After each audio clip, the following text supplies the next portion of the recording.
Ahí estamos. Sí, ahora sí. Bueno, arrancamos entonces.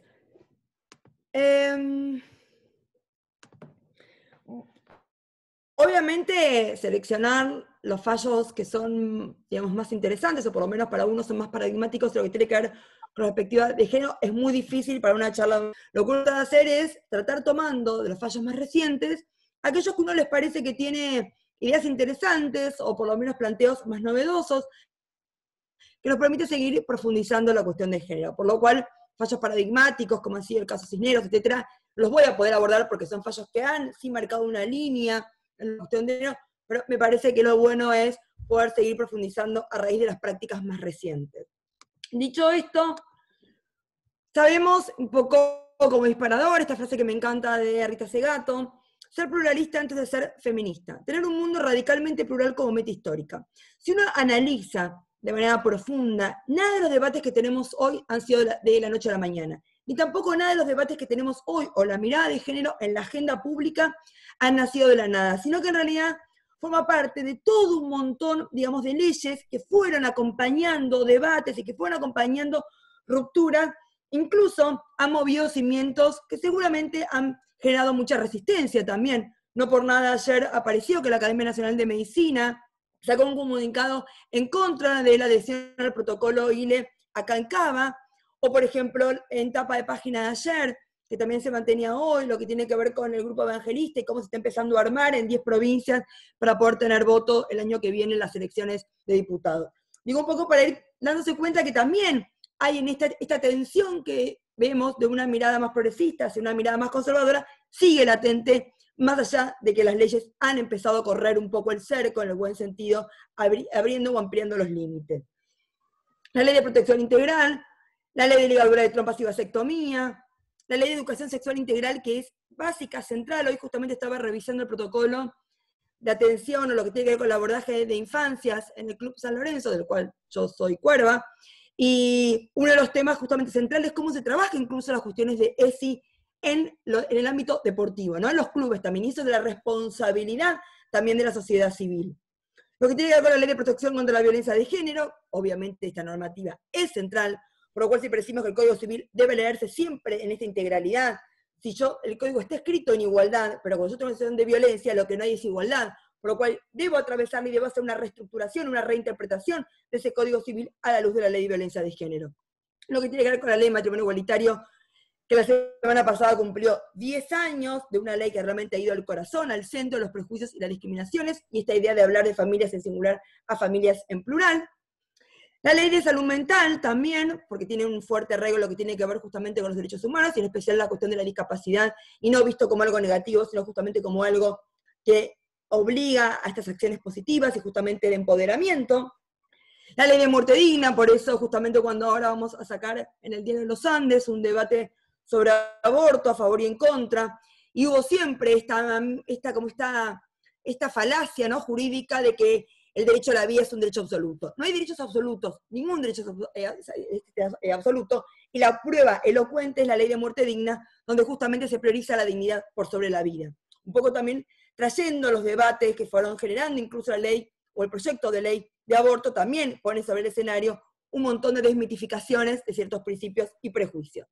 La ley de voto optativo a partir de los 16 años, lo que tiene que ver con todo el ingreso de los adolescentes en la política, lo que tiene que ver justamente con la defensa de los derechos. De hecho, por ejemplo, cuando uno analiza el aborto o el proyecto sobre aborto, ha sido en gran parte sostenido desde la sociedad justamente de los adolescentes. La ley de identidad de género, una ley muy importante, que hoy tenemos un debate abierto, que tiene que ver con la cuestión de, voy a admitir, esperen, porque todo no puedo dar la charla, admitir, todo junto, la verdad. No puedo. No sé qué hice, ¿hice lío? Bueno, no sé. Otra cuestión también, digamos, ¿por qué la ley de identidad de género? Porque con esta idea de que la ley de identidad de género no es binaria, sino que también hay personas que no se identifican con los géneros binarios, hombre y mujer, masculino y femenino, la pregunta es, ¿cómo se inscriben? Si se pueden inscribir, y en todo caso después también, ¿qué pasa con los DNI? Otro gran tema que tenemos hoy en agenda. Y también la ley que introduce el Código Penal la cuestión del femicidio, que también empieza a poner sobre el escenario la cuestión de las desigualdades y cómo eso debe ser incluso digamos, traducirse en el campo del derecho penal, y lo que tiene que ver con leyes específicas, que tienen que ver más bien con la ley Brisa y la ley Micaela. La ley Micaela sí se llama ley Micaela, la ley Brisa le decimos así, pero no tiene ese nombre, donde justamente aborda ciertas cuestiones, en especial la ley Micaela tiene que ver con una mirada profundísima en lo que tiene que ver con la capacitación, que nada más y nada menos es lo más preventivo justamente que hay en clave de género. Dicho esto, me parece que no es casualidad, por ejemplo, sea pasar del campo penal al campo de la legalidad. Esto de, ya no nos conformamos con decir que vamos a despenalizar el aborto, hay que legalizarlo, porque sabemos lo que implica el acceso a los derechos, sabemos lo que implica esta acción positiva. Por eso también estos debates que hemos dado a raíz de todas estas leyes y muchas otras más, también el Código Civil y Comercial, hace que hoy tengamos una mirada más robusta, una mirada que nos interpela mucho más profundamente sobre qué implica abogar y sentenciar con perspectiva de género. De hecho, cuando uno analiza, perdón que tengo que también volver a admitir, de hecho, cuando uno analiza lo que tiene que ver con la CEDAW, que justamente, como ustedes saben, es el comité que interpreta de manera dinámica un tratado que ya tiene muchísimos años, como es el de la CEDAW misma, que es de 1979, por lo cual ha pasado un tsunami, digamos, por arriba en lo que tiene que ver, a tal punto que la propia CEDAW está pensada o estaba pensada en términos de hombre-mujer, y sin embargo ya el comité de la CEDAW no habla solamente del sexo, habla del género, por lo cual amplía muchísimo la perspectiva y la profundiza mucho más. Por eso, de hecho, la recomendación número 19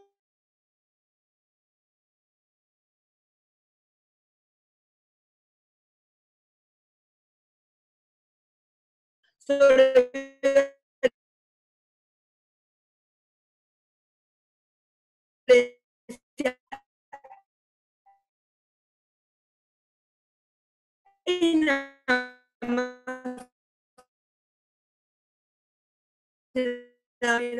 obvio.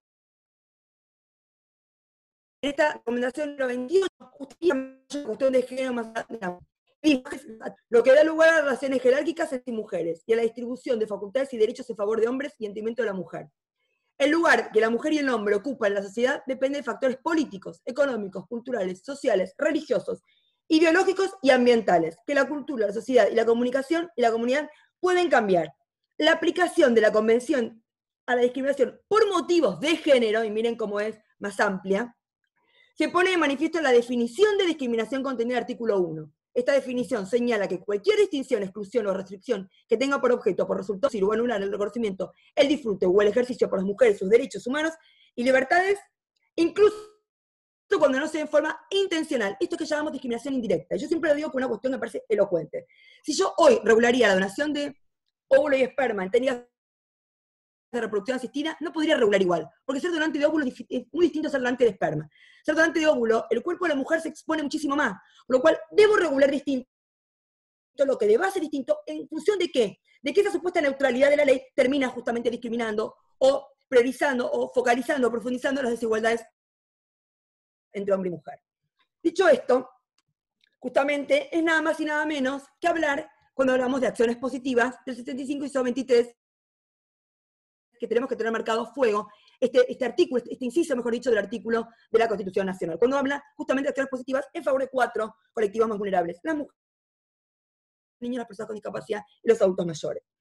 Si uno analiza hoy todo lo que tiene que ver con la cuestión jurídica en materia de género, en términos, digamos, de instrumentos normativos, tenemos como 3 grandes campos: lo que tiene que ver con lo internacional, lo que tiene que ver con lo regional y lo que tiene que ver con lo nacional.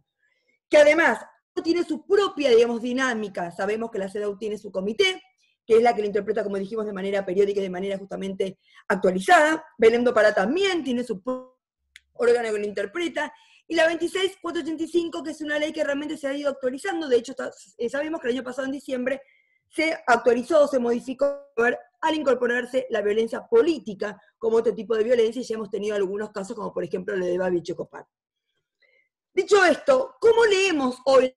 Y un poco yo soy civilista, por lo cual mi estructura, digamos, normativa, se funda o se basa o tiene como centralidad el Código Civil y Comercial. Es decir, que uno deba tener, y por eso lo más importante que tiene el Código 5 años es justamente los artículos 1 y 2 del Código Civil, que es la mirada de derechos humanos en el propio Código Civil, Este diálogo de fuentes constante, por lo cual yo debo reinterpretar las normas, y es eso lo que vamos a ver en los fallos que traje acá. Vamos a reinterpretar las normas a la luz de lo que dice el código, pero preimbuido o enmarcado en este contexto internacional, regional y nacional que tiene que ver con la cuestión de género, o la pone la cuestión de género en la cuestión de agenda jurídica. Si uno analiza qué pasa con el Código Civil, o por lo menos cuál ha sido el gran avance del Código Civil, además de los artículos 1 y 2, a nivel lo que tiene que ver con familias en plural, estoy convencida que una de las grandes apuestas, y que ha colaborado mucho en esta agenda pública en materia de género, es el principio de coparentalidad. Y acá, no por nada, uno sabe que es justamente la organización inequitativa del cuidado en el hogar, donde ahí está el germen de las grandes desigualdades de género. Por lo cual, en clave de prevención, es ahí a donde uno debe ir al hueso, justamente, en lo que tiene que ver con las relaciones dentro del campo del ámbito de la familia. Y por eso mismo, cuando uno pone en tensión esta idea de coparentalidad, sumado a la idea de igualdad y a la idea de pluralidad, donde ya no es madre-madre, o sea, no es madre-padre, sino puede ser madre-madre, padre-padre, con lo que eso implica, por ejemplo, a la hora de derogar la preferencia materna en la tenencia de los hijos menores de 5 años, o en otras cuestiones. Bueno, esto hace a que hoy podamos ver la importancia que tienen que ver las políticas de cuidado. De hecho, el Ministerio de las Mujeres hoy nos mandó, como parte del Consejo Asesor, un documento que acaba de sacar sobre el tema de políticas de cuidado, cuáles van a ser las bases sobre las cuales se va a edificar la política en materia de cuidado en la Argentina, y además la cuestión de las licencias como otro elemento central, que ahora en aislamiento lo hemos visto muchísimo con todo el tema del proyecto de teletrabajo, entre otras normativas. Miren cómo vamos derramando feminismo en algún punto, vamos derramando debates que ponen en agenda de manera realmente proteja de la mirada de género, desde la justicia, desde un sentido mucho más amplio, que no es nada más el juez, sino lo que pasa también tiene que ver con las normas, con las propuestas normativas, con lo que ha pasado en pandemia, etcétera, por decir algunas cuestiones. Acá, por eso, si uno analiza, cuando dice, bueno, ¿qué maternidades? Uno va a decir, ¿qué prejuicios o qué idea de maternidad se tiene a la hora de construir también las leyes? ¿Qué idea de maternidad también se tiene a la hora de defender o a la hora de sentenciar? Y acá también es algo que nos debe interpelar, y la pregunta es también, ¿qué idea de madre se tiene a la hora de dar clase en las facultades nuestras? Bueno, todo eso parece poco, pero es realmente ahí el germen de la formación, el germen justamente de la prevención en sentido profundo. De hecho, no solamente estamos irradiando lo que tiene que ver con lo de forma, o sea, con las cuestiones o con las modificaciones legislativas de contexto, digamos, de fondo, sino también sabemos que eso fondo también tiene su correlato en la cuestión procedimental. Por eso es importante que los códigos procesales también se visibilice la cuestión de género como un elemento central a la hora de sentenciar con perspectiva de género. Y el primero de los 5 códigos de familia, códigos procesales de familia que tenemos, que realmente se atreve a poner esto en el texto, o sea, se juega a visibilizarlo, es el último, el más reciente, que es el que entró en vigencia a principios de este año, que es el Código de Familia de Río Negro, donde justamente en el artículo 5 habla del conflicto de familia, se aborda con perspectiva de género. Muy bien, entonces uno cuando empieza a decir, bueno, si los conflictos se abordan con perspectiva de género, ¿eso a quiénes nos interpela? ¿Eso qué significa? ¿Cuáles son, digamos, en efecto dominó, cae una pieza y van cayendo otras? ¿Quiénes se deben sentir justamente interpelados por estos cambios? Y hay 3 grandes ámbitos, como les dije: el Poder Judicial, el ejercicio de la abogacía y la formación en las universidades. Son estos 3, desde el ámbito jurídico, donde realmente se deben ver interpelados en lo que implica esto que la ley Micaela muy bien dice, cuando habla de responsabilidad a los 3 poderes del Estado. Por lo cual hablamos no solamente de paridad de género, sino en el Poder Judicial también poner en agenda la cuestión de género, que no es tengamos una Secretaría de Género. Eso es un puntapié inicial. El tema es, ¿qué se hace con la Secretaría de Género? ¿Qué políticas judiciales en clave de género se generan en cada uno de las provincias? Bueno, es esa la gran pregunta que uno tiene que hacerse, en temas de licencia, en temas de cuidado, en temas incluso lo que tiene que ver con qué tipo de capacitación se da en las escuelas judiciales, o incluso lo que ha pasado hace poco voy a admitir a alguien, en Santa Fe, cuando por decreto Perotti lo que hace es justamente decir que es obligatorio un curso de género para todas las personas que quieran ingresar al Poder Judicial de Santa Fe. Bueno, miren cómo hay ciertas políticas que justamente están destinadas a irradiar la cuestión de género dentro del Poder Judicial en este caso. Lo que tiene que ver, por ejemplo, también con el ejercicio de la abogacía, Ustedes saben que FACA a principio de año, también, y acá justo que alguien que está también acá en este conversatorio, porque la vi recién entrar, Ángela, que también sabe lo que se ha luchado para poder ganar la paridad de género en los órganos de gobierno de FACA. Bueno, porque antes parecía que, bueno, digamos, tengo el colegio de abogados de tal lugar, bueno, tiene una secretaría de género, tiene una comisión de género, y ahí ya estamos, chicas, ya tienen lo suyo. No, no es tenemos lo suyo, porque eso es no darse cuenta de lo que implica la transversalidad que implica la cuestión de género, y me parece que eso también es importante. Por eso, acá fueron por más al hablar de los órganos de gobierno, justamente la conformación con paridad de género. Y, por ejemplo, lo que tiene que ver con las universidades, el haber puesto sobre el escenario esta cuestión a través, por ejemplo, de nuestra experiencia de la red de profesores de Derecho de la Facultad de Derecho de la UBA. También está en La Plata y otras experiencias en otras facultades y en otras universidades. ¿Y por qué esto es importante? Porque también empezamos a visibilizar para el adentro, para esta idea de la formación, del primer contacto que se tiene con las cuestiones de género, que nada más y nada menos tiene que ver con la formación. De hecho, no por nada, hace poco hicimos una denuncia al INADI por un manual de familia, donde se estudia familia, donde mitad de los pibes que estudian Derecho a la Facultad de Derecho de la Universidad Nacional de Córdoba lo hacen con un manual absolutamente homofóbico. Bueno, ya eso no ha lugar, justamente, o por lo menos eso sí hay que denunciarlo, porque realmente por algo vamos ampliando derechos para que realmente se hagan efectivos. Si no tenemos leyes y después en las prácticas tenemos problemas sustanciales porque no se pueden ver ni leer esas leyes como corresponden.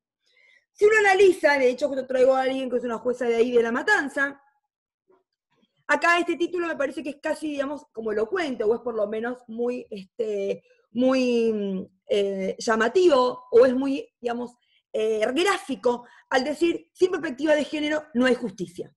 Y esto no es poca cosa, porque está empezando a, digamos, a aceptarse que si uno habla de lo justo, que si uno habla de la justicia, nunca puede haber justicia si no hay perspectiva de género. Digo, miren cómo antes era, bueno, a ver si alguien tiene o no tiene perspectiva de género. Bueno, como si fuera una elección, si querés o no querés, como si fuera voluntario. No, forma parte de la educación cívica. Forma parte de la educación, digamos, de la mirada obligada en clave de derechos humanos. Por eso, decir que sin perspectiva de género no hay justicia, también acá es un elemento central a la hora de analizarlo. Y acá dicen, ¿no? Reproducimos a diario cuestiones que profundizan la desigualdad de género, se cuestionan los movimientos feministas por considerarlos extremistas, debido a que se cree que hay situaciones que ya se encuentran superadas, o algo mucho más preocupante, considerar que las relaciones desiguales se invirtieron. Cuando dichas ideas nos invadan, hagamos el ejercicio de pensar en situaciones de la vida cotidiana para volver al eje crítico y no reproducir discursos hegemónicos. Problematicemos algunos ejemplos. Digo, vayamos a la vida cotidiana de la gente para darnos cuenta si realmente todavía nos falta mucho o ya estamos en igualdad. En las cenas familiares o de amigos, ¿quiénes son los que se levantan a lavar los platos mientras que otras de las presentes permanecen sentados en plena conversación? ¿Están en las mismas condiciones un hombre y una mujer para caminar sin compañía en la madrugada por la vía pública? ¿Los varones sienten temor de ser acosados, manoseados en el transporte público? Mientras estas preguntas nos sigan interpelando y claramente sea la respuesta no en igualdad, esto nos quiere señalar que todavía falta mucho por hacer. Admito a alguien. A las mujeres no solo se les niega el acceso a los recursos, en igualdad de condiciones con los hombres, sino que existe una situación de desempoderamiento que es perpetuada por el Estado y sus instituciones. La pregunta es cómo la justicia también se siente interpelada por esto, como parte del Estado. Dice, de esta manera existen en la sociedad estructuras de opresión múltiples y simultáneas que impiden a las mujeres gozar, ay, Dios, de sus derechos en igualdad real de condiciones que los hombres. O se incorpora la perspectiva de género en la toma de decisiones judiciales, o seguiremos fracasando en la lucha por la igualdad real de las mujeres. Ya que no basta con contar con legislación supranacional, nacional, provincial de última generación, si a la hora de aplicarla se ignora la perspectiva de género. ¿Y esto a qué nos interpela? Al recurso humano. Por eso es tan importante la selección de las jueces y los jueces, por eso es tan importante la selección en los colegios, digamos, de abogados, quiénes son los órganos, digamos, administración, quiénes son los órganos realmente académicos, quiénes son, qué cursos se dan, quiénes lo dan, cómo se da, con qué formación, con qué profundidad y con qué compromiso. Por eso sí, porque ellos están, el tema es la mirada y eso sigue siendo central. Se sustancia el proceso con idénticos mecanismos procesales que cualquier proceso y se lo juzga olvidando la cuestión de género y sus problemáticas, que es en definitiva lo que da origen al propio conflicto. El no poder advertir que hay una desigualdad de género de base, eso implica que nunca vas a poder desentrañar en serio lo que está pasando en ese conflicto. O sea, miren lo importante que estamos poniendo en agenda la cuestión de género a la hora de nada más, solamente de sentenciar, sino cómo yo interpreto ese propio conflicto para darme cuenta las relaciones de poder que están tejidas detrás de ese tipo de conflicto. Porque si no lo puedo desentrañar como jueza, es claro que nunca mi respuesta va a ser en consonancia con esa mirada. ¿Cuáles son las premisas básicas para juzgar con perspectiva de género? Se dicen también en este artículo. El fin del derecho es combatir las relaciones asimétricas de poder y los esquemas de desigualdad que determinan el diseño y ejecución del proyecto de vida de las personas. El quehacer jurisdiccional tiene un invaluable potencial para la transformación de la desigualdad material y estructural. Quienes juzgan son agentes de cambio en el diseño y ejecución del proyecto de vida de las personas. El mandato de la igualdad requiere eventualmente de quienes imparten un ejercicio de construcción de la forma en que se ha interpretado y aplicado el derecho. Por eso, me parece que ahora que estamos en pleno contexto, donde se van a plantear, digamos, algunas reformas, digamos, reformas de la justicia, me parece que son reformas más que necesarias porque preguntémonos una cuestión básica. ¿Qué piensa la gente de la justicia? Y no solamente eso, preguntémonos también de la organización judicial, que es igual que hace 30 años, 40 años, donde no había nada de todo esto. Por lo cual es obvio que también lo institucional debe acompañar a los cambios que ver con la profundidad o la manera de mirar. Sabemos que dentro de los casos que hemos tenido más complejos, más duros, más violatorios de derechos, son los casos que comprueban esta tríada, que son niñas, son mujeres y son pobres. Los casos que tenemos justamente de ILE, de abortos permitidos en 1921, rechazados en el ámbito de la salud, y por lo cual han obligado a tener que judicializar con una justicia que también es, sabemos que apaña a la salud, porque no es que lo reta diciéndole, no, por favor, yo no soy, sos vos el que tenés que hacerte cargo, sino que en realidad hace lugar a la acción judicial, y por lo cual también sigue retrasando el tiempo, eso significa. Y por ejemplo, me refiero a un caso el año pasado, de paso de los libros de una jueza de familia donde habla de adopción prenatal, que venía justamente de un retraso, por lo cual la chica, digamos, terminó pariendo y después dijo que daba a su hijo en adopción, una adopción prenatal. Bueno, miren cómo todo tiene que ver con todo y cómo también ahí hay una mala justicia, no se atreve justamente a leer las leyes como se deben leer. Y dicho esto, seguimos teniendo casos, a pesar de ser una norma de 1921, por lo cual esto es lo preocupante. Que ojo con esto que nos va a pasar algo similar con IBE. Uno puede llegar a tener una ley de aborto y sin embargo después la aplicación va a tener sus problemas. Por eso hay que estar muy atentos y poder dar qué es justamente el andamiaje normativo que sostiene y el compromiso justamente para que no sea la justicia la que deba inmiscuirse en estos temas, porque si no, eso termina siendo cordo a esta idea de ¿qué? De tener que dejar pasar el tiempo, de hacer cada vez más tensionante, por lo cual ahí empieza a ver estos casos que hemos tenido, por ejemplo, de adopción prenatal. Y en eso me parece importante traer a colación la 2685, donde dice, de manera directa, justamente habla de la violencia obstétrica como una forma de violencia. Y estos casos, en el ámbito de la salud, cuando vos a los médicos le hablás de responsabilidad civil y le hablás de violencia, de ello, saben cómo empiezan a recular. Por lo cual yo creo que tenemos que empezar a darnos cuenta que esta violencia obstétrica puede ser institucional, y también esta violencia obstétrica puede ser personal, bajo la idea de responsabilidad civil y daños y perjuicios por parte de los médicos por hacer una ILE, por negarse a hacer lo que corresponde. Entonces empezamos a invertir también, porque esto también es lo que nos obliga a poner sobre el escenario una buena mirada, una mente en la perspectiva de género. Esta relación perversa que tenemos, para mí el mejor fallo del año pasado ha sido este fallo de una jueza de Tucumán.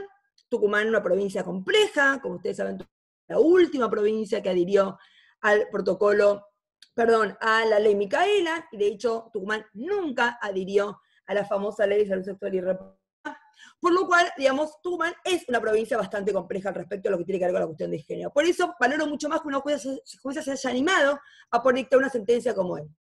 Como en el famoso caso de Lucía, el caso de la chiquita que había sido abusada por la pareja de la abuela, en el cual ella le pide, por favor, con 11 años, sacame lo que tengo adentro.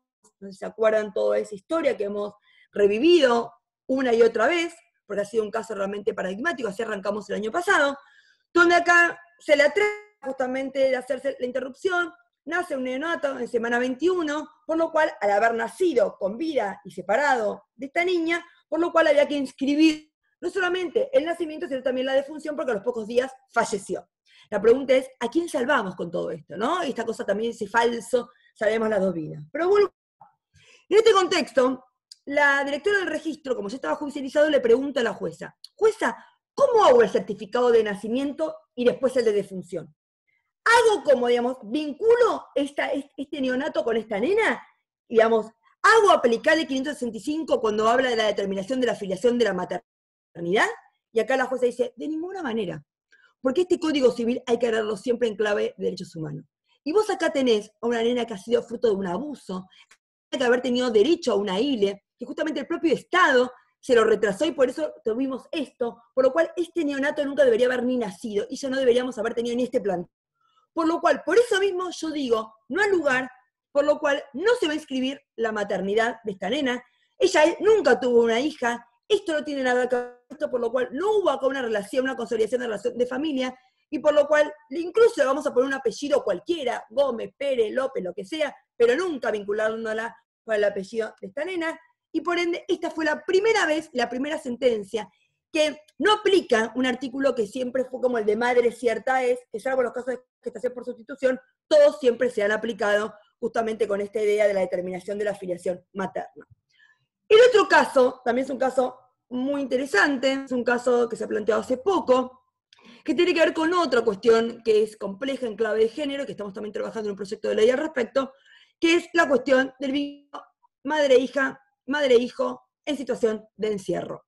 Es un caso de Cipolletti, también de Río Negro, en el cual ambos padres estados de la libertad están en el mismo, digamos, en el mismo penal, pero cada uno está en pabellones diferentes, en el cual el padre, como su beba se había caído, se había enterado, hace es mandar un mail diciendo que por favor su hija estaba en riesgo por estar con esta madre.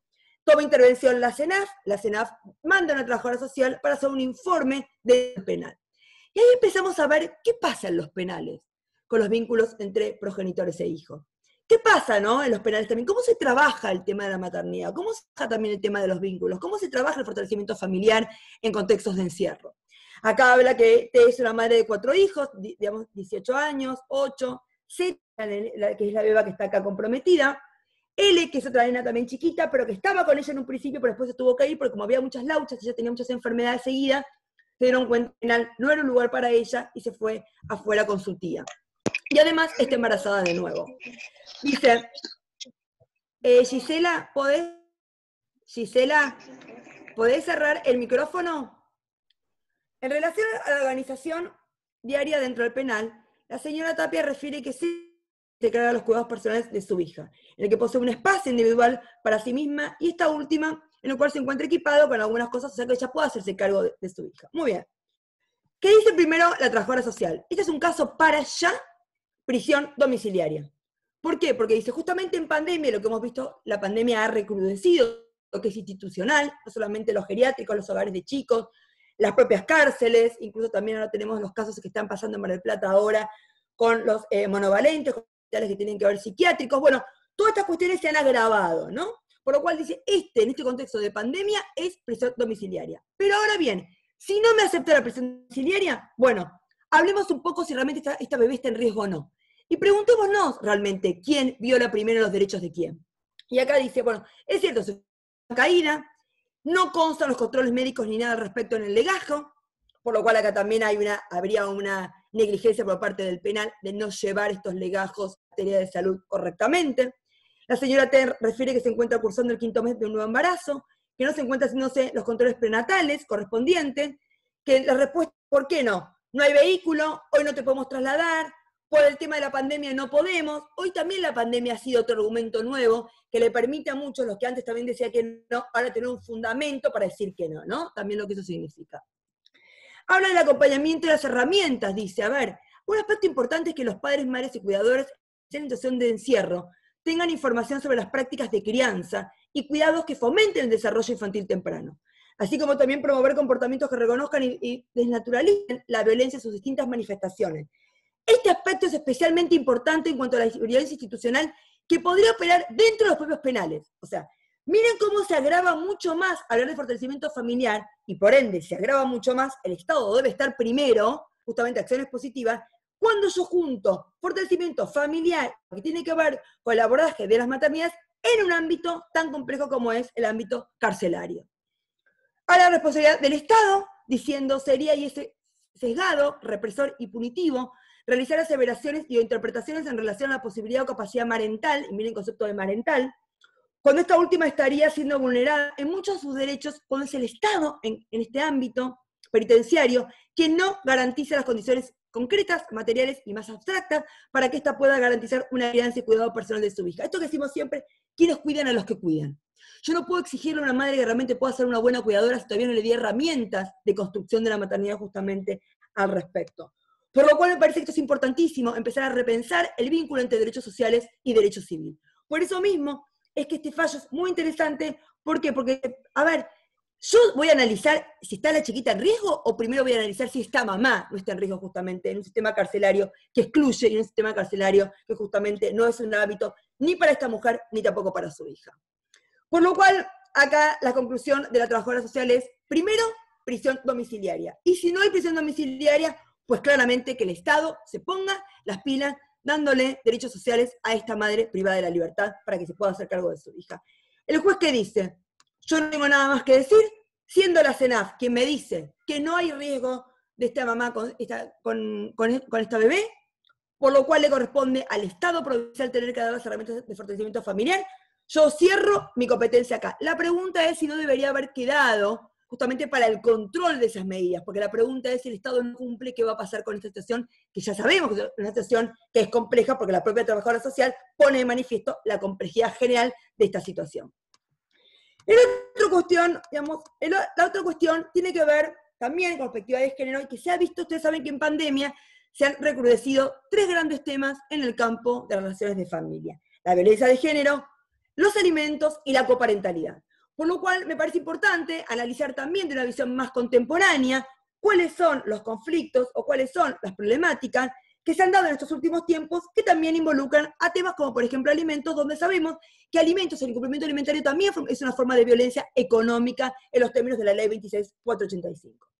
Y yo soy una feminista no punitivista. Yo no creo en el derecho penal para poder resolver la vida de la gente, ni mucho menos los conflictos de familia. Por lo cual la pregunta es, ¿cuáles son aquellas medidas adecuadas, justamente con una visión, perspectiva de género, que no sea punitivista para abordar las cuestiones de los alimentos? Y acá arrancamos con un fallo que muchas feministas aplaudieron en su momento, que yo critiqué desde el día 1, porque realmente me parece peligrosísimo que ante un incumplimiento alimentario un juez decida cerrarle la fuente de trabajo. Justamente, si a un incumplidor alimentario le cierran la fuente de trabajo, ¿de dónde va a sacar la plata para pagar la cuota alimentaria? Eso está clarísimo. Y no solamente eso. Si yo además tengo una cerrajería y tengo 4 o 5 empleados, si yo cierro la cerrajería, no solamente no va a poder cumplir su cuota alimentaria la persona, digamos, el incumplidor, sino además sus compañeros de trabajo que pierden su fuente alimentaria, o sea, su fuente de trabajo, por lo cual esa no es una respuesta plausible para poder realmente hacer una medida razonable a los fines de poder abordar una cuestión como esta. Otro también, el mismo juez, días más tarde, saca otra sentencia, que ese es un caso de una abuela guardadora, donde reclama alimentos para su nieta en contra de su padre incumplidor, donde acá el juez dice que justamente el incumplimiento alimentario es una violencia. Una cosa es que sea un acto de violencia, eso no quiere decir que sea un tema para violencia familiar, por un proceso de violencia. Sigue siendo un proceso de alimento. Una cosa es un caso de violencia o un caso con violencia. Digo, esta diferencia también hay que tenerlo en cuenta a los fines de profundizar la cuestión. ¿Y acá qué propone este juez? Arresto y además agrega, intimar al demandado que dentro del plazo de 5 días abone las cuotas alimentarias adeudadas bajo apercibimiento de disponer como medida combinatoria la exclusión de cualquier vivienda que ocupe y dejarlo en situación de calle. De ninguna manera yo voy con esto. No es ojo por ojo, diente por diente. Al contrario, el feminismo no es eso. El feminismo realmente profundo es de empoderamiento, es de reparación, y es de fortalecimiento y de autonomía. No es de al otro meterlo preso y de al otro dejarlo en pampa y la vía. Me parece que también esto es peligrosísimo que se cuele en el ámbito del derecho civil, que es el más reparador y no es estrictamente punitivista.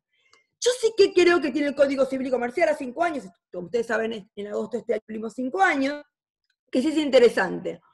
Este artículo en materia de incumplimiento alimentario cuando dice, el juez puede imponer al responsable del incumplimiento reiterado de la obligación alimentaria medidas razonables. No ponemos una enumeración, digamos, de cuáles son las medidas, embargo, inhibición de bien, a propósito.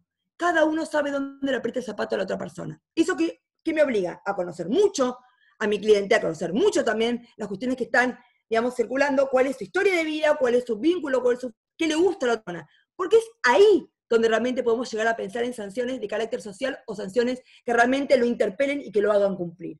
Por eso uno de los mejores fallos, el primero que tuvimos, fue de un juez de Mendoza, que él era abogado, un abogado penalista, en lo cual no cumplió cuota alimentaria de sus hijos adolescentes, y el juez lo que es abogado, que vaya 3 veces por semana, hace trabajo comunitario, y que además se disponga que en la cartelera del Colegio de Abogados de Mendoza diga que en el marco del expediente tanto, el abogado Tomifolio tanto, debe dar 20 horas de trabajo comunitario. Se imagina que es un escrache para el señor, por lo cual el señor automáticamente a la semana empezó a pagar.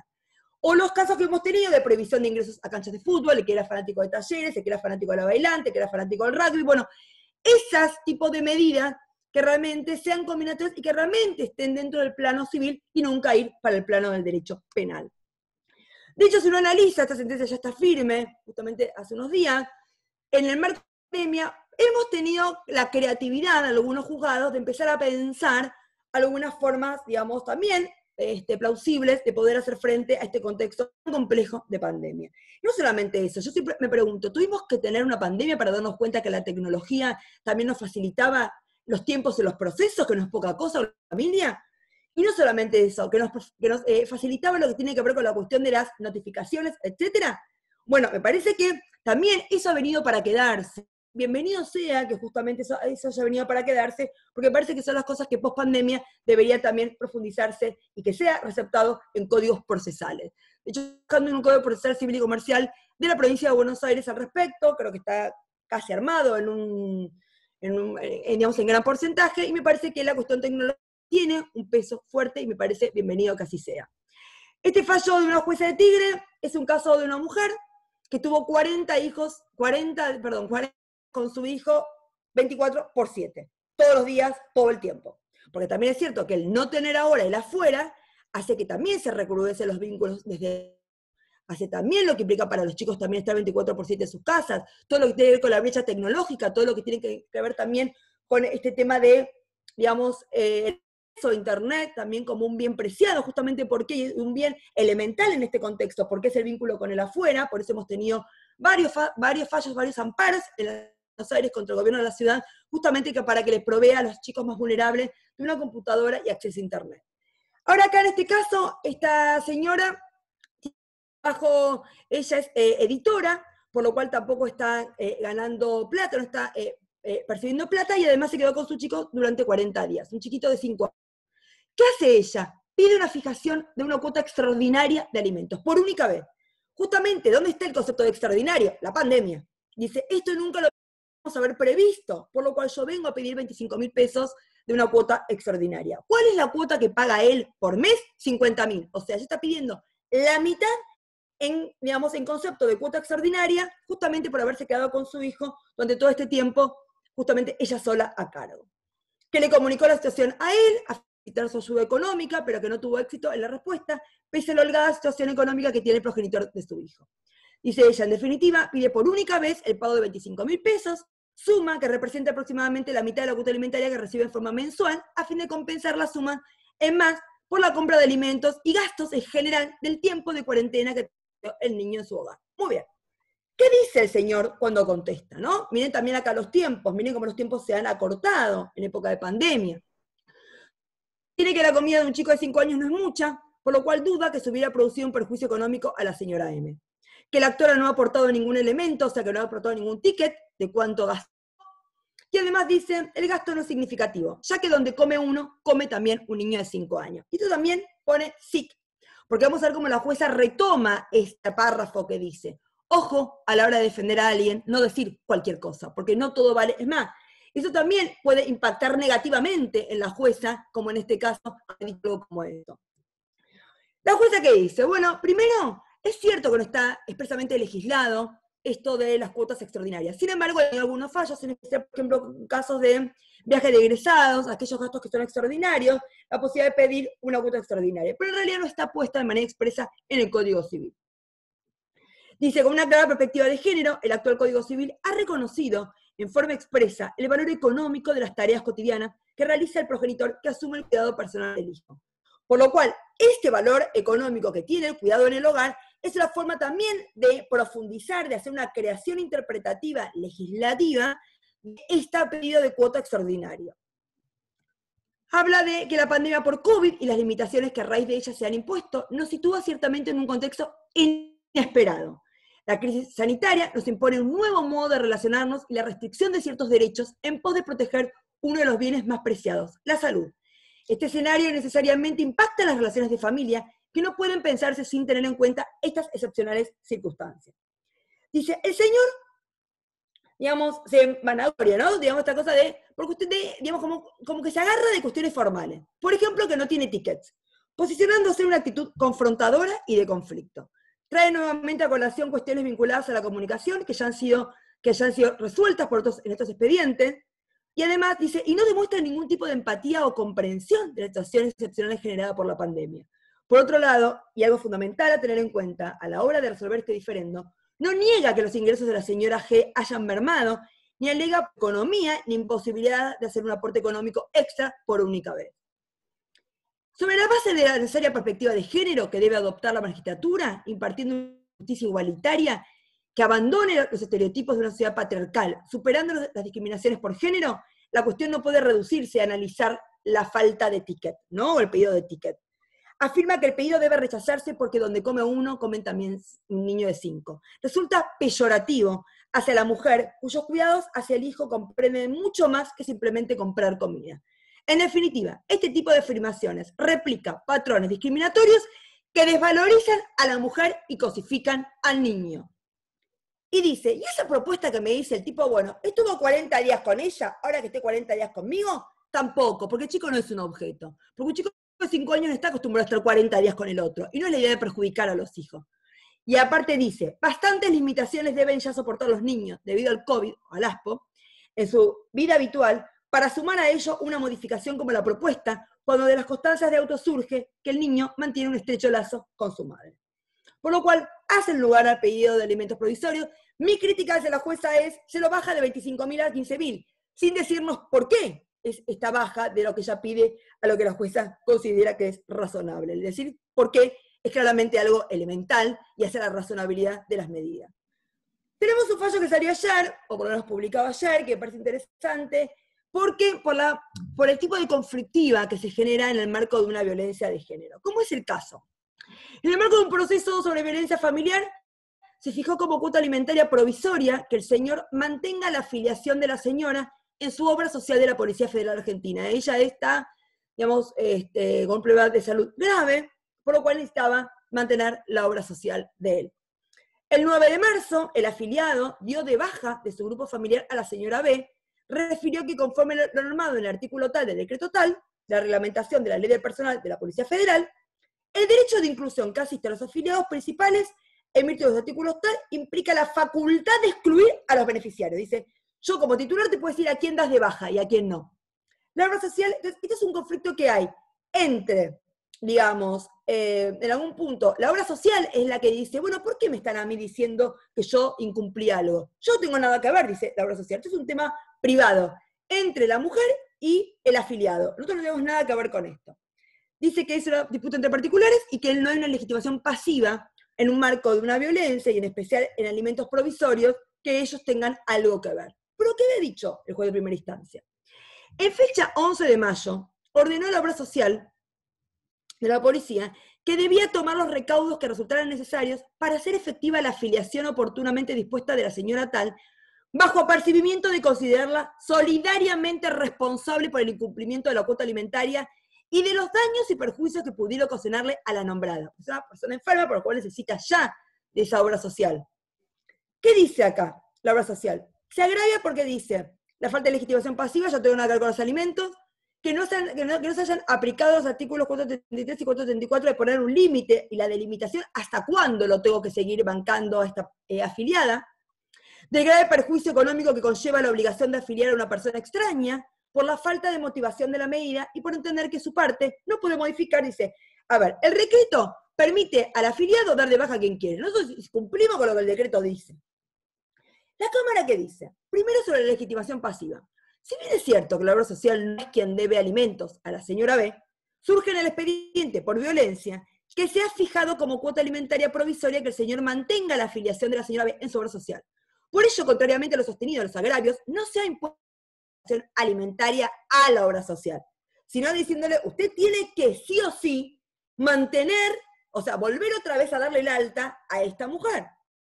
Dado el estado de vulnerabilidad en que se encontraba la señora B y encontrándose afiliado el señor a la obra social, hizo bien el señor juez interviniente en comunicar tal decisión en forma digna, sin perjuicio de que en su oportunidad la obra social cita al señor a realizar los trámites administrativos que correspondan, ya que la obligación se encuentra a su cargo, a la del señor. En cuanto a las pautas para fijar alimentos en los términos de los artículos 433 y 434, su pauta temporal, cabe señalar que la recurrencia de legitimación para cuestionar eso. Ya eso es de los alimentos, y usted no tiene legitimación para venir a plantearme este tema. Por lo que serán desestimados los agravios vertidos, máxime, cuando ha sido dictada en un contexto de violencia de género. Dice, cabe señalar que, como lo expresa la propia apelante, fue justamente el señor que al desafiliar en marzo a la causante, por la que llama la atención que se haga referencia a algún tipo de daño a la salud, cuando la obra social conoce bien los antecedentes médicos de la señora. Asimismo, resulta inoportuna, desafortunada, la frase que hace referencia a todas las convivientes, cuando la única afiliada en tal carácter era la causante, quien dado el estado de salud que en el marco de un expediente de violencia, no es que, ahora vamos a tener que afiliar a todas las convivientes, aunque ellos no quieran dar a las ex convivientes. No, a ver, acá les estoy diciendo, no es en este caso especial, en un caso de violencia, en un caso que también justamente ya tiene un problema de salud, o sea, es en este caso, por lo cual ese otro argumento tampoco alude. Se trata de una obligación de hacer impuesta a un tercero por incumplimiento del deudor principal en los términos del artículo 777 del Código Civil. En sentido más específico, el artículo 551 del Código establece prioridad en el pago de la deuda alimentaria a quien incumple con la orden judicial de depositar la suma que debió descontar a su dependiente o a cualquier otro acreedor que resulte en la especie. Perdón, que la obra social solo debe reafiliar a la señora y punto. Digamos, o sea, debe cumplir con eso. Se encuentra en la Constitución, artículo 42 y diversos. Este tribunal no puede más que compartir los sólidos fundados por el juez de grado para otorgar la medida cautelar en el marco de un proceso de violencia de género y reiterados en un proceso de determinación de la capacidad en cuanto que dichas medidas fueron otorgadas con base comunal en virtud de los mandatos dados por los estados en el tema de Belén do Pará, la Convención de la CEDAW, lo que tiene que ver también, y sigue citando lo que es la Convención de las Personas con Discapacidad, lo que tiene que ver incluso con el Pacto Internacional de Derechos Económicos, Sociales y Culturales. Por todo esto, lo que el juez, miren la mirada constitucionalizada, artículo 1 del Código Civil, la importancia que tiene en estos casos. Y dice, para cerrar, nótese además que el señor fue a desafiliar en forma voluntaria a la causante en un momento en el cual, si bien no se había aún declarado el estado de pandemia, la mayoría de los países se encontraba afectados por el COVID, y en ese contexto debía en su mayor medida garantizarse la cobertura de salud. Miren qué interesante, porque es un planteo que se sale de la idea de lo privado entre hombre y mujer, digamos, el tema de autor y víctima, sino que en realidad también compromete a cero como es la obra social, a quien también le caben todas estas normativas que dijimos acá. Y un fallo que salió hoy a la mañana, que tiene que ver con, si bien yo soy civilista, no soy penalista, también la cuestión de género nos atraviesa, y me parece un fallo interesantísimo porque también pone sobre el escenario los tiempos, y pone sobre el escenario la falta, digamos, de cumplimiento de las medidas, y cómo hacer realmente para que las medidas se puedan cumplir ante casos de violencia. Es un caso de la Cámara Nacional de Apelaciones en lo Criminal y Correccional Sala 5, en el cual se solicita que se le coloque a un señor que es autor de la violencia una tobillera electrónica. El señor juez de la instancia de origen resolvió el pasado 27 de diciembre. Este fallo es de junio, del 20 y pico de junio del 2020. O sea, miren los meses que ha pasado. Que confirme o no confirme la tobillera electrónica. No ha lugar esto. Estos expedientes deben ir primero a la cola, debe estar primero, digamos, deben estar primero en la pila de expedientes. Digo, ahora habría pila electrónica, por decirlo así, ¿no? Pero digo, también el tiempo termina siendo un factor central en los casos, en especial de violencia. La implementación de una tobillera electrónica en relación a tal, del señor tal, a fin de asegurar y controlar el cumplimiento de las medidas cautelares ya dispuestas en auto. Decisión que fue pugnada por la defensa que lo asiste en el caso. El tribunal debe abocarse a resolver la cuestión relativa a si la medida cautelar adoptada en la instancia anterior resulta o no razonable y necesaria. Desde el inicio de la presente se han dispuesto una serie de medidas destinadas a neutralizar las agresiones dirigidas a la mujer, ¿no? Madre también de sus hijos, las cuales habrían sido materializadas de acuerdo surge de la imputación por su expareja, el aquí recurrente. Si bien Sin embargo, la nombrada se presentó en reiteradas oportunidades, ver fojas 23, 42, 338, 344, 357, 444. Miren la cantidad de veces que se presentó, de modo que el caso requería la adopción de otros de más densidad. Y sí, de la lectura de las constancias se verifica que la entidad y gravedad de los hechos denunciados por O habrían escalado desde el inicio del proceso, oportunidad en la cual su situación ya se consideraba como de alto riesgo psicofísico. Y que más allá de las distintas medidas de restricción impuestas por los diferentes tribunales, y acá remarco cómo tenemos los problemas de la intervención, el de familia, el de contravencional, el de correccional, vamos teniendo distintos tipos, y en especial en Cava, que tenemos con la falta de traspaso más complejidad todavía, los hechos habrían continuado sucediendo, generando un temor real respecto a la integridad física de la denunciante y su familia, y demostrando que las medidas adoptadas hasta el momento no resultaban suficientes.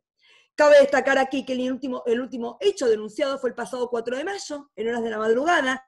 El imputado se habría presentado en su domicilio, en el domicilio de ella, haciéndose pasar por un comisario, y ante la negativa del guardia de seguridad de dejarlo pasar al departamento, este habría arrojado contra el vidrio de la casilla un objeto metálico y referido diciendo: esto es parte de L y J, que son las hijas de los involucrados. En este texto, la medida de implementación de una tobillera electrónica respecto al imputado se exhibe como razonable frente a la gravedad de los hechos denunciados. Si bien es cierto, conforme lo alega la defensa, que aún no se ha dispuesto el procesamiento, en estas actuaciones, las circunstancias previamente analizadas demuestran que se encuentran reunidas las condiciones para adoptar la medida requerida de manera expresa tanto por la víctima como también de manera excepcional por el fiscal. Es que el imputado ya fue citado a prestar declaración indagatoria y se corrobora la existencia de urgencia en el caso concreto, en tanto posibilidad cierta de que en caso de no adoptarse sobrevenga un perjuicio o daño inminente sobre la damnificada. Y cierro, digamos, con un proyecto de ley que se presentó la semana pasada, la presentó Gaby Esteves, ella es Frente de Todos de Córdoba, de uno de los temas que más, por lo menos, es polémico o polemiza dentro del ámbito del feminismo, justamente lo que tiene que ver con el famoso proyecto, la famosa figura de la gestación por sustitución. Esto que a veces, digamos que algunos dicen, alquiler de vientre, como si fuera toda una explotación del cuerpo de las mujeres, y otros consideramos que es una gestación por sustitución, que es más complejo, no es todo compraventa, y por eso el mismo debate lo tenemos dentro del feminismo en otro tema como es prostitución versus trabajo sexual. ¿Es todo prostitución o también, digamos, hay casos de autonomía? Y en todo caso, más allá de que haya una autonomía, ¿cuál es el lugar del Estado a la hora de justamente proteger? Es mejor, digamos, si yo tengo a la policía que las persigue, si tengo los hospitales públicos que no las atienden, si tengo gente que no les firma un contrato de locación, yo no quiero que sean parias, para nada, claramente, son personas humanas y por ende deben tener también el resguardo y la protección del Estado. ¿Quieren tener obra social? ¿Quieren tener una jubilación? ¿Quieren ser sindicalizadas? Pues claramente me parece que esa es la vía para realmente proteger a las trabajadoras sexuales. Dicho esto, la semana pasada Clarín titula, tema polémico, la gestación por sustitución, presenta un proyecto en el Congreso para incorporar esta práctica. ¿Y por qué se vuelve a hacer? Porque al día de hoy tenemos 47 casos que comprometen 52 sentencias. Miren como la gran mayoría de los casos han quedado sentencias firmes en primera instancia, pero por eso no hay tantas sentencias de los mismos casos. Casi tenemos, digamos, 52 sentencias, 47 casos, muy poca diferencia entre uno y otro, ¿no? Son 5 nada más que se han apelado a la Corte. De hecho, los casos que están en la Corte hoy, Corte Federal que hace casi 4 años que tiene para resolver 3 casos de gestación por sustitución, tenemos chicos, que son 4 chicos, que están comprometidos, que todavía no tienen su filiación determinada, porque están en la Corte esperando que la Corte alguna vez se digne a decidir. Dicho esto, en estos casos, de los 47 casos que tenemos de gestación por sustitución, cuando uno analiza nada más un tema de los tantos temas, preguntémonos quiénes son las gestantes.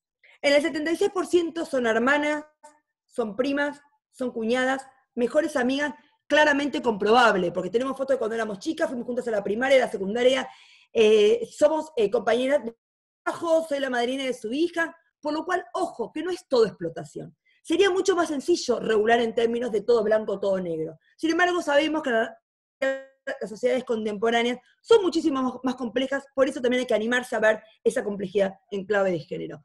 Por lo cual me parece mucho mejor el Senado, que está, la asesora es María Rashid, la asesora de Cobos en ese proyecto, en el cual Cobos lo deja a la oferta de la alguna manera, hay que estar en un estado presente. Por eso el proyecto presentado la semana pasada en la Cámara de Diputados es muchísimo más protectorio, es muchísimo más coherente con los derechos que están en pugna, porque también sabemos que el 24% de los casos no son ni amiga, ni cuñada, sino que también hay algo atrás, y por lo cual también hay que proteger a las mujeres. Y por eso, en este proyecto, se vuelve a tomar aquella télesis que tenía el anteproyecto de reforma del Código Civil y Comercial, donde, entre otras cosas, se pone el límite de 2 veces, nadie puede gestar más de 2 veces. Por lo cual, se llega a colar por atrás explotación, o sea, esto se puede manejar porque nadie se puede ser gestante más de 2 veces. Un proyecto que lo deja la oferta y la demanda en un contexto país como el nuestro, para mí sería realmente en clave de género. En definitiva, como dice Judith Butler, cualquiera que sea la libertad por la que luchamos, debe ser una libertad basada en la igualdad. Una gran cuenta pendiente para de derecho profundo, para mucho más vulnerables. Bueno, preguntas. No leí nada en el chat porque yo no tengo el chat cuando hablo.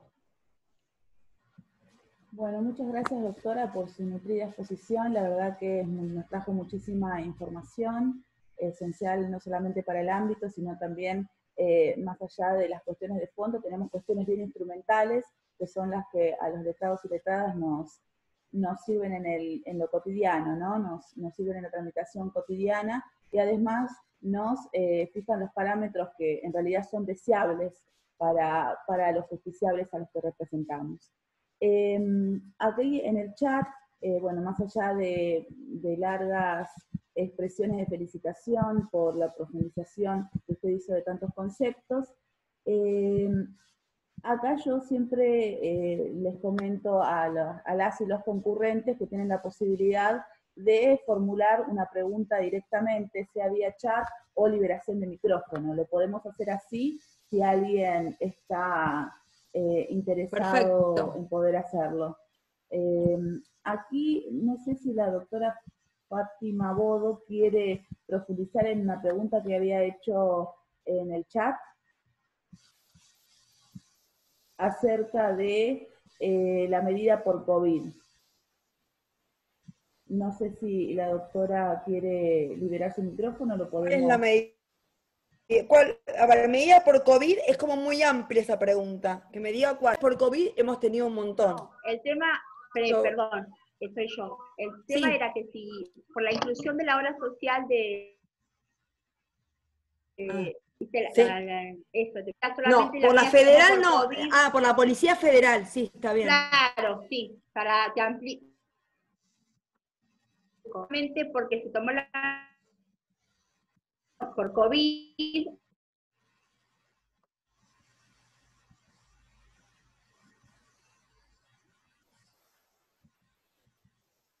No, eso es anterior. No, al final dice, y en especial, esto ya sabía que estaba bien y todo, en marzo, si bien todavía no estaba decretado el OSPO, ya se veía venir, y donde la salud, ¿no? Es justamente en ese contexto,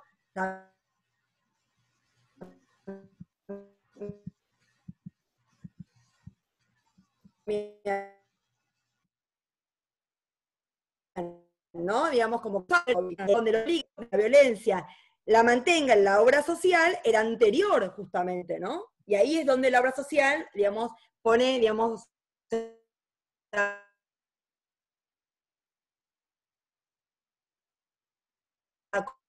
controvierte.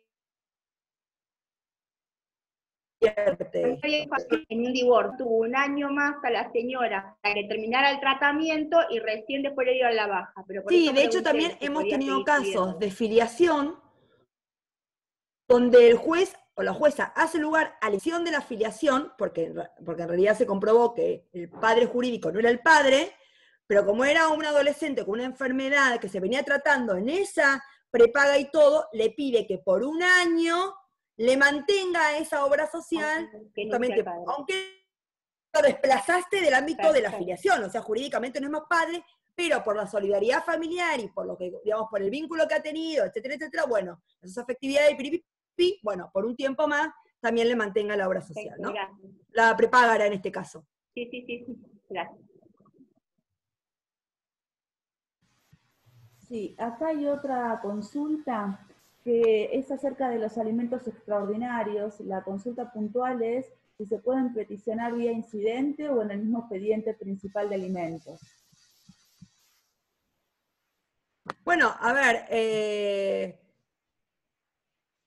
como no tiene una regulación, entonces, digamos, uno tiene que, porque no tiene una regulación propia, digamos, entonces uno puede perfectamente pedirlos dentro del propio expediente, y aparte yo creo que en un contexto de COVID, la idea de flexibilizar los procesos, me parece que es lo que corresponde, ¿no?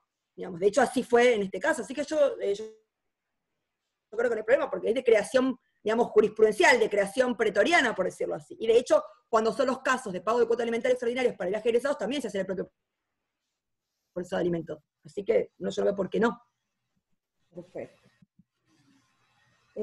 La falta de cobertura es otra consulta. La falta de cobertura respecto de la obra social, ¿podría encuadrarse siempre en la Ley de Protección Integral de Violencia contra la Mujer, la 26485? No sé si Ángela Sosa quisiera ampliar su pregunta. Puede hacerlo porque tiene la posibilidad de liberar su micrófono. Si no, la pregunta es de esa manera. De paso, la saludo. Eh, Ella, eh, ¿cómo andás, Ángela? lo que quería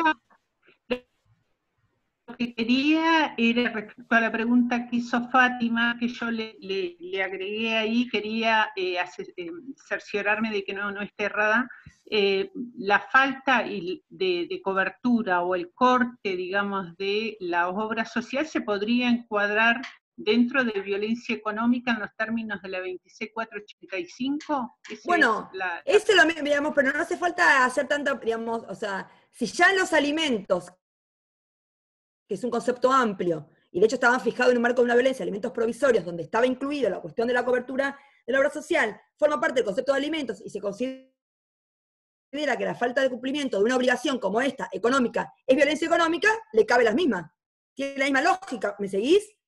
Si la obra social forma parte del concepto de alimentos, en esto, digamos, o sea, por lo cual, y sabemos que el incumplimiento alimentario trae consigo o implica una violencia económica, por lo cual le cabe lo mismo, ¿sí? Digo, eso a los fines de argumentar, digamos, que eso es distinto a introducirlo dentro de la ley. Hacer una reforma legislativa, son dos temas distintos, ¿eh? ¿Qué más? Aquí en el chat no manifestaron más nada.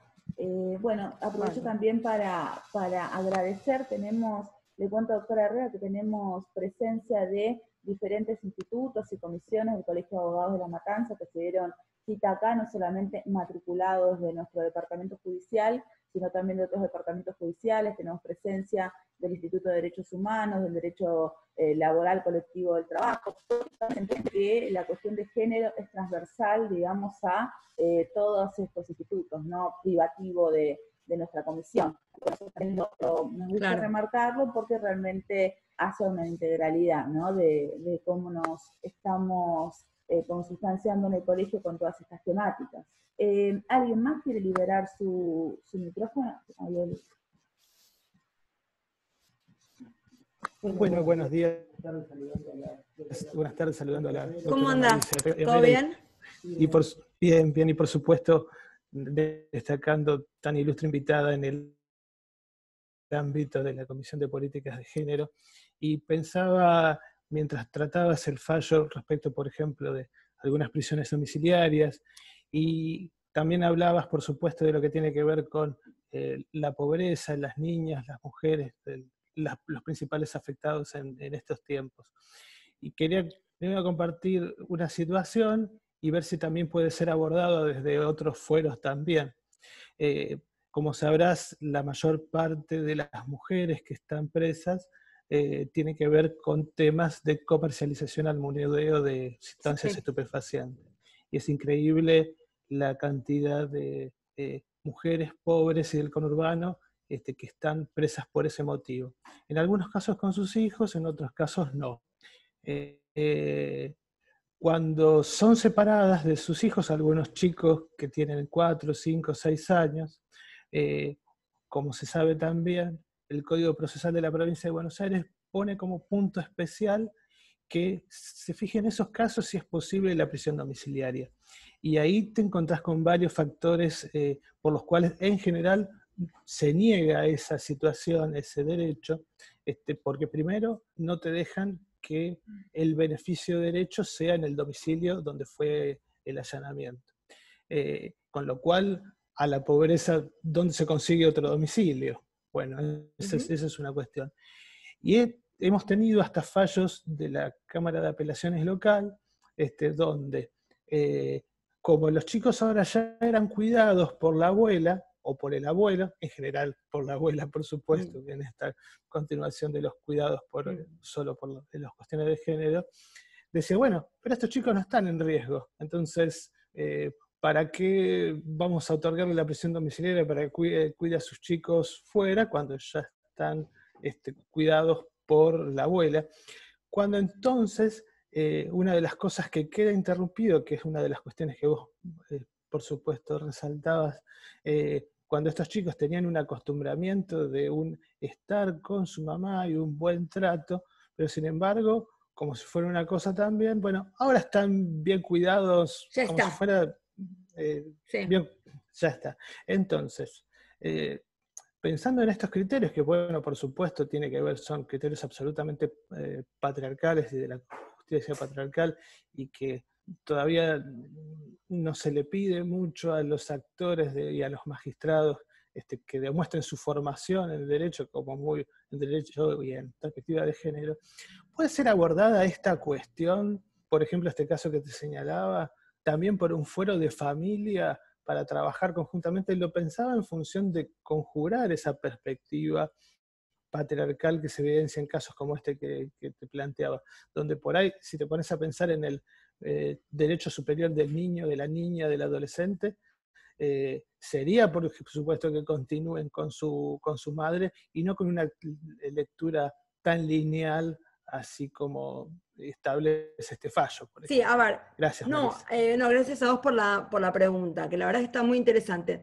A ver, yo creo que si vos decís, trabajemos con familia, vos presumís que familia también tiene una mirada perspectiva de género, que tampoco es tan así, digo, lamentablemente, ¿no? Digo, porque también me parece que esto interpela muchísimo, o sea, la perspectiva de género ha interpelado a todo el Poder Judicial, porque es un organismo, una institución estructuralmente patriarcal, estructuralmente verticalista, estructuralmente, digamos, de privilegio, porque en definitiva, y estructuralmente de desigualdades, ¿no? Entonces digo esto de qué juez tiene mayor rango, tiene mayor poder, tiene mayor fortaleza, tiene mayor... O sea, hacer una denuncia dentro de la justicia, siendo, de hecho yo ahora tengo un caso de una amiga, una denuncia, no importa en dónde, digamos, pero me dice, no, pasa que el que me acosaba era el juez, y estoy frita. Claro, sentir que la propia, digamos, que el propio ámbito, y entre ellos se van a cuidar, y por lo cual es difícil poder tener a alguien que haga pandán con vos para poder ir a denunciar esto, ¿no? Salvo que esté videado, o salvo que realmente sean varias las que denuncian, y que una empieza a darse cuenta que eran varias. Digo, tenemos todavía una estructura muy rígida, una estructura que hay muchísimo para cambiar y muchísimo para realmente profundizar. Entonces, a mí lo que digamos, cuando vos decís, si lo trabajamos con familia, como si eso fuera ya como una... me encantaría decir, lo trabajás con familia y listo, tenés una mirada distinta. No siempre trabajarlo con familia, digo, quiere decir que tenga perspectiva de género, lamentablemente. Digo, primera aclaración. Segundo es, yo por eso creo que, un poco yo lo dije en la charla, el recurso humano es central. Pero central, digo, es como, porque yo puedo tener muchas leyes, yo puedo tener las mejores leyes, pero la pregunta es quiénes miran lo que miran. Porque de hecho, yo tenía una mirada muy romántica cuando hice el código, ¿no? Civil. Yo dije, con este código, mucha gente primero se va a jubilar, porque no lo va a poder leer, porque es en igualdad, hombre, hombre, mujer, mujer, con lo que implica. Nadie renuncia. Están bloqueados al cargo, pero además no iban nunca a ninguna capacitación de nada, sino que tenían a un relator que iba y les decía. Entonces, en realidad tenemos leyes que han sido paradigmáticas, leyes que han sido un modelo legislativo, y no vemos que las prácticas se hayan realmente derramado en algún punto. Entonces yo creo que sigue siendo ese lugar de cómo derramamos esta mirada igualitaria profunda, porque también en tu comentario no hay nada más una mirada de género, hay una mirada de derecho social. Y eso también va de la mano, digamos, están en conjunción. Porque no es una mujer pobre. Digo, porque ser, digamos, víctima de mula, claramente es también ser una mujer víctima de un sistema que excluye. Entonces, digamos, no solamente es tener perspectiva de género, sino también es tener perspectiva, digamos, de lo que tiene que ver con la cuestión socioeconómica, lo que tiene que ver con la cuestión de clase. Digamos, que siga habiendo todavía una justicia con una mirada de clase que no tiene nada que ver con lo que le pasa a la gente en el territorio. Entonces, digo, me parece que también pasa por algo más complejo todavía. Estamos trabajando justamente en un proyecto de ley, estamos también, digamos, se ha puesto en agenda la cuestión de las mujeres mulas. De hecho, hubo una investigación muy interesante de la Defensoría General de la Nación hace ya unos años, donde la gran mayoría de las mujeres mulas que son de países limítrofes no tienen familiares acá en la Argentina, y por lo cual son chicos que terminan yendo al sistema de adopción, o están años en hogares, que también termina victimizando a los chicos, justamente porque su madre está presa. Entonces, hay un sistema que termina de no ser humano. Yo creo que ahí está la gran clave. Ojalá fuera que si uno modifica un artículo, si uno modifica algo, ya cambiamos la lógica, cambiamos la interpretación. El tema es que estos temas que estamos hablando acá, como el que vos traés, son los típicos casos que en el fondo, para que haya una transformación profunda, toca las fibras más sensibles que tienen que ver con la formación de cada uno. Entonces, por eso, o a lo mejor perdí el romanticismo después de haber hecho tantas leyes y después de haber estado en tantos debates. Digo, a lo mejor soy más realista ahora, no sé. Pero yo creo que empezar a visibilizar esto, y de hecho nosotros en el proyecto que hacemos empezamos a poner, ¿no? Esto de, digamos, de que sea prioritario el tema de la domiciliaria, por más de que haya alguien, porque de hecho, por ejemplo, hemos tenido planteos, parejas de lesbianas. Si vos ya estás con una madre, la otra madre nunca va a tener una domiciliaria, porque ya está cubierto por una madre, no sé si soy clara. Y vos te preguntás, pero si fuera un heterosexual, ¿por qué al heterosexual le decís que sí, la madre salga, y a la pareja de dos mujeres no, porque ya tiene una madre? Esa visión es discriminatoria, porque crees que las relaciones son esto de hombre-mujer, seguís construyendo tu dinámica y tu lógica sobre la base de hombre-mujer. Y no es esa la idea tiene que ver con las funciones parentales, con la función, y por qué la prisión domiciliaria, en términos de los chicos, es más beneficioso que esa madre esté ahí. De hecho, vos tenés un famoso caso en Catamarca, muy bueno, de un tipo, que el tipo afana algo, lo agarran justo, va preso, tenía un hijo con esa mujer, y 3 hijos de esa mujer, o sea, él era progenitor afín de esos otros 3 hijos. La mujer se manda a mudar y deja a los chicos solos, y por lo cual él pide la prisión domiciliaria siendo hombre, porque dice, mi hijo y los hijos de ella se quedaron solos porque ella los abandonó, por lo cual ahí también les hace lugar, pero siempre esta idea de lo maternal, ¿no? Y me parece que también en clave de igualdad, deberíamos también empezar a pensarlo, si esta clave maternal es solo mujer, o también son padres cuidadores, en lo que tiene que ver en beneficio de los chicos. Digo, bueno, cómo la perspectiva de género nos va también planteando nuevos interrogantes, que nos ponen en algún punto, digamos, nos interpela, porque también nuestra mirada estaba muy pensada en esta idea binaria, ¿no? Pero bueno, no sé si te contesté, pero básicamente sí visibilizarlo, que me parece importante, sí ponerlo en un lugar para visibilizarlo. No sé si conjuntamente con familias, yo te podría decir conjuntamente con el sistema de protección integral también, que es el que está más en territorio también, que digamos, es como que tampoco tenemos una idea de redes que van interactuando. Pareciera que el sistema de protección integral es solo con familia, y nunca con sistema penal, ¿no? Pareciera que el sistema de protección es más, con el sistema de protección integral, con familia, con esta idea de que el sistema de protección integral es como el CHEPIBE. El juez le indica, haceme el informe, el sistema de protección integral no es el CHEPIBE. Y sin embargo, a 15 años que vamos a cumplir de la ley 2661 de protección integral, seguimos teniendo un sistema de protección integral muy deficiente. ¿Por qué? Porque el peso sigue estando en los jueces y no en el sistema de protección. Y también tiene que ver con un sistema que no se consolida, que tiene sueldos pésimos, que trabajan, digamos, también a contratos, no hay una profesionalización. ¿Y sabes qué? La gente buena se termina yendo ¿a dónde? A la justicia. Porque tenés una estabilidad económica, porque tenés mejores sueldos, porque tenés mejores... Entonces digo, me parece que a la hora de analizar en sentido profundo cómo construimos o deconstruimos y reconstruimos un sistema institucional e interinstitucional que funcione en clave de derechos humanos, es mucho más complejo de lo que uno cree, porque da muchas más deficiencias también, de hecho partiendo de la no formación en perspectiva de género. Perfecto, doctora. Gracias por la amplitud de su comentario. ¿Alguien más desea liberar su micrófono? ¿Trasladamos alguna inquietud que podamos compartir entre todos y todas? Bueno, por el chat no han formulado nada más. Bueno, resta agradecerle nuevamente, doctora Marisa Herrera, por haber podido contar en nuestro espacio con su disertación. Bueno, nos vamos muy nutridos y también llenos de inquietudes, ¿no? De todo lo que tenemos por delante para trabajar.